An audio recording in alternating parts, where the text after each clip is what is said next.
KaraokeBooks. Frankenstein, or the Modern Prometheus. Mary Shelley. Audiobook. Chapter 12. I lay on my straw, but I could not sleep.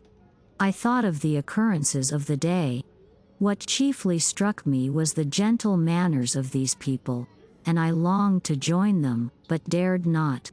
I remembered too well the treatment I had suffered the night before from the barbarous villagers, and resolved, whatever course of conduct I might hereafter think it right to pursue, that for the present I would remain quietly in my hovel, watching and endeavoring to discover the motives which influenced their actions. The cottagers arose the next morning before the sun. The young woman arranged the cottage and prepared the food, and the youth departed after the first meal. This day was passed in the same routine as that which preceded it. The young man was constantly employed out of doors, and the girl in various laborious occupations within. The old man, whom I soon perceived to be blind, employed his leisure hours on his instrument or in contemplation. Nothing could exceed the love and respect which the younger cottagers exhibited towards their venerable companion. They performed towards him every little office of affection and duty with gentleness, and he rewarded them by his benevolent smiles. They were not entirely happy. The young man and his companion often went apart and appeared to weep. I saw no cause for their unhappiness, but I was deeply affected by it. If such lovely creatures were miserable, it was less strange that I, an imperfect and solitary being, should be wretched. Yet why were these gentle beings unhappy? They possessed a delightful house, for such it was in my eyes, and every luxury. They had a fire to warm them when chill and delicious viands when hungry. They were dressed in excellent clothes, and, still more, they enjoyed one another's company and speech, interchanging each day looks of affection and kindness. What did their tears imply? Did they really express pain? I was at first unable to solve these questions, but perpetual attention and time explained to me many appearances which were at first enigmatic. A considerable period elapsed before I discovered one of the causes of the uneasiness of this amiable family. It was poverty, and they suffered that evil in a very distressing degree. Their nourishment consisted entirely of the vegetables of their garden and the milk of one cow, which gave very little during the winter, when its masters could scarcely procure food to support it. They often, I believe, suffered the pangs of hunger very poignantly, especially the two younger cottagers, for several times they placed food before the old man when they reserved none for themselves. This trait of kindness moved me sensibly. I had been accustomed, during the night, to steal a part of their store for my own consumption, but when I found that in doing this I inflicted pain on the cottagers, I abstained and satisfied myself with berries, nuts, and roots which I gathered from a neighboring wood. I discovered also another means through which I was enabled to assist their labors. I found that the youth spent a great part of each day in collecting wood for the family fire, and during the night I often took his tools, the use of which I quickly discovered, and brought home firing sufficient for the consumption of several days. I remember, the first time that I did this, the young woman, when she opened the door in the morning, appeared greatly astonished on seeing a great pile of wood on the outside. She uttered some words in a loud voice, and the youth joined her, who also expressed surprise. I observed, with pleasure, that he did not go to the forest that day, but spent it in repairing the cottage and cultivating the garden. By degrees I made a discovery of still greater moment. I found that these people possessed a method of communicating their experience and feelings to one another by articulate sounds. I perceived that the words they spoke sometimes produced pleasure or pain, smiles or sadness, in the minds and countenances of the hearers. This was indeed a godlike science, and I ardently desired to become acquainted with it. But I was baffled in every attempt I made for this purpose. Their pronunciation was quick, and the words they uttered, not having any apparent connection with visible objects, I was unable to discover any clue by which I could unravel the mystery of their reference. By great application, however, and after having remained during the space of several revolutions of the moon in my hovel, I discovered the names that were given to some of the most familiar objects of discourse. I learned and applied the words, fire, milk, bread, and wood. I learned also the names of the cottagers themselves. The youth and his companion had each of them several names, but the old man had only one, which was father. The girl was called sister or Agatha, and the youth Felix, brother, or son. I cannot describe the delight I felt when I learned the ideas appropriated to each of these sounds and was able to pronounce them. I distinguished several other words without being able as yet to understand or apply them, such as good, dearest, unhappy. I spent the winter in this manner. The gentle manners and beauty of the cottagers greatly endeared them to me. When they were unhappy, I felt depressed. When they rejoiced, I sympathized in their joys. I saw few human beings besides them, and if any other happened to enter the cottage, their harsh manners and rude gait only enhanced to me the superior accomplishments of my friends. The old man, I could perceive, often endeavored to encourage his children, as sometimes I found that he called them, to cast off their melancholy. He would talk in a cheerful accent, with an expression of goodness that bestowed pleasure even upon me. Agatha listened with respect, her eyes sometimes filled with tears, which she endeavored to wipe away unperceived. But I generally found that her countenance and tone were more cheerful after having listened to the exhortations of her father. It was not thus with Felix.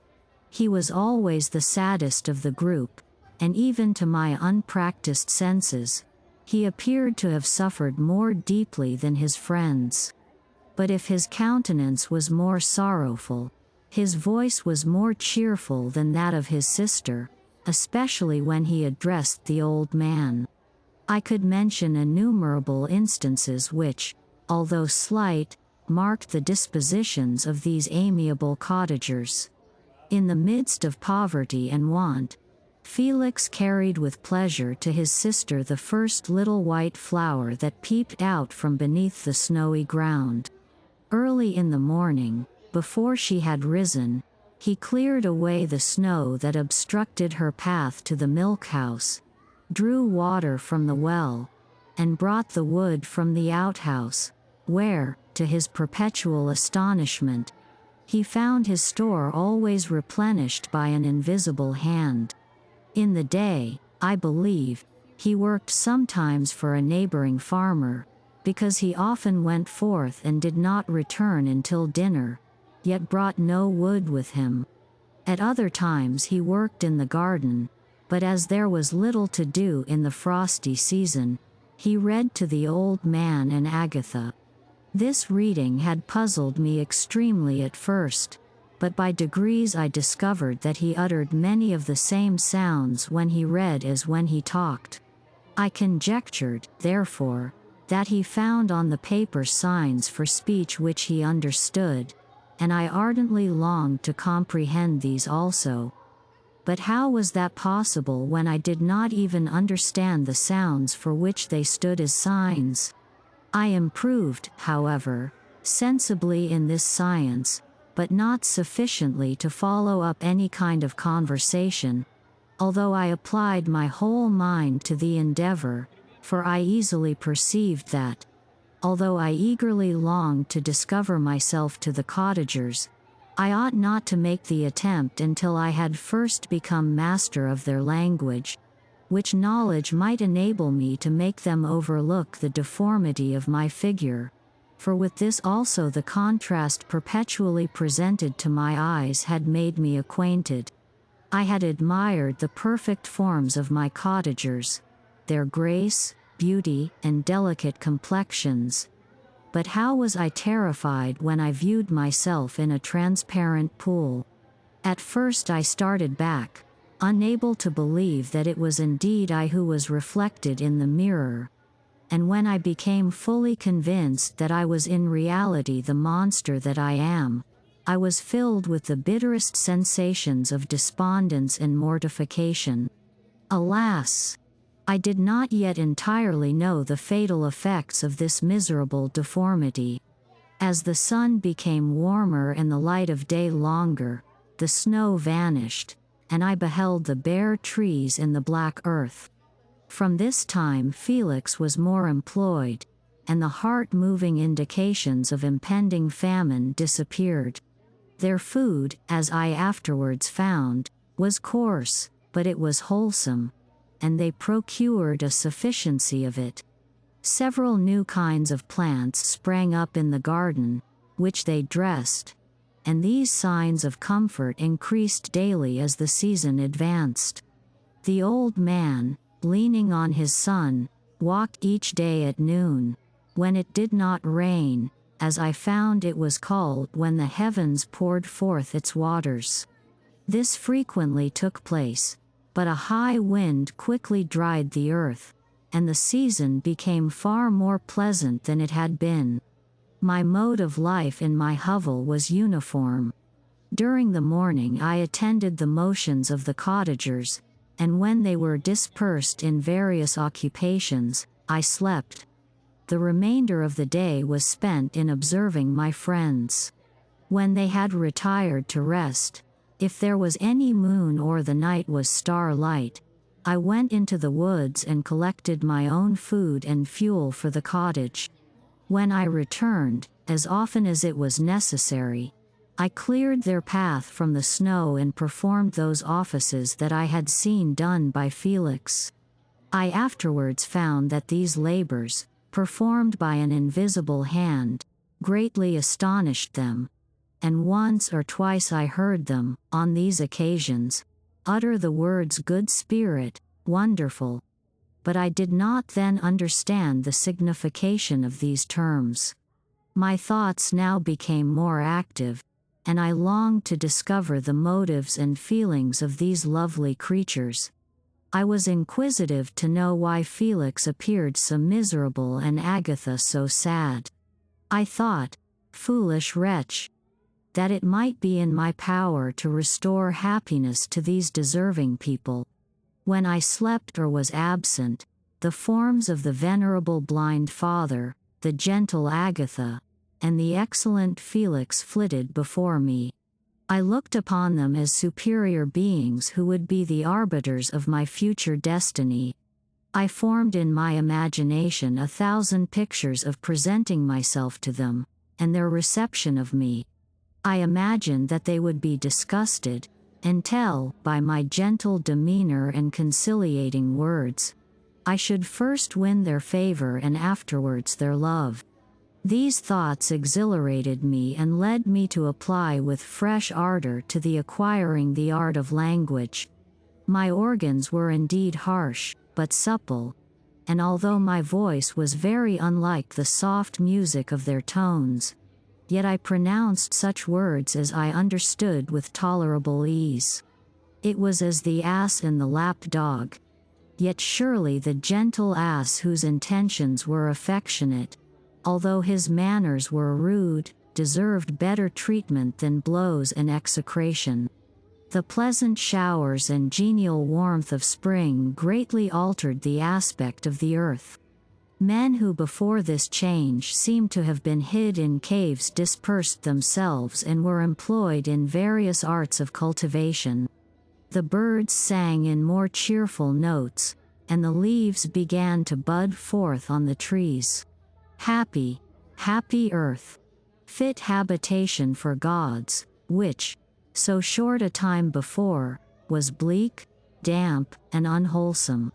My spirits were elevated by the enchanting appearance of nature. The past was blotted from my memory, the present was tranquil, and the future gilded by bright rays of hope and anticipations of joy. If you liked what you heard, please subscribe to the channel.